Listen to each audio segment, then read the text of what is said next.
By 1974, most people said muscle cars were finished. Horsepower was down, insurance was brutal, gas prices were rising. But Buick still had something to prove.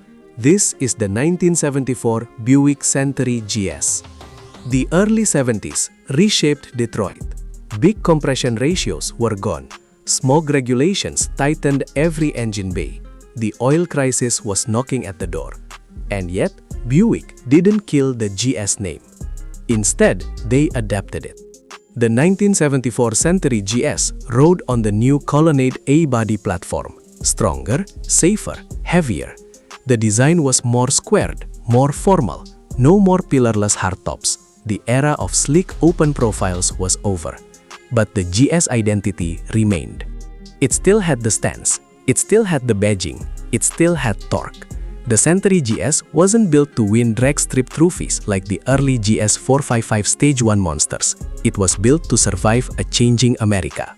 Under the hood, the 1974 Century GS typically carried Buick's 350 cubic inch V8, producing around 230 net horsepower and roughly 350 pound-feet of torque.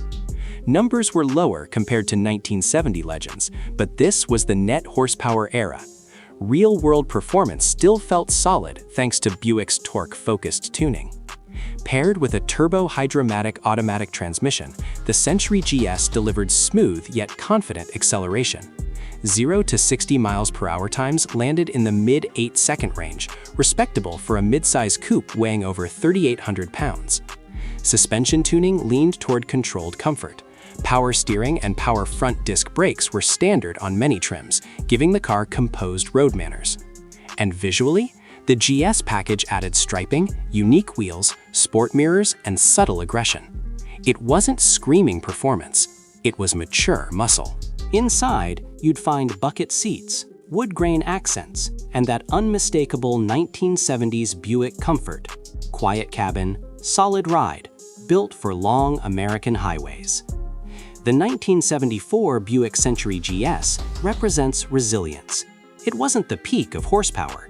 It was the bridge between eras. It reminds us that muscle didn't disappear overnight. It evolved under pressure. And for collectors today, that makes the Century GS something special. It's affordable compared to early 70s GS 455 models. It's rarer than people realize. And it carries the GS badge into one of the toughest periods in automotive history. Not every legend is born in the golden years. Some earn respect by surviving. Closing CTA. If you respect transitional muscle cars, hit like. If Buick GS deserves more recognition, subscribe. And tell me, would you daily drive a 1974 Century GS?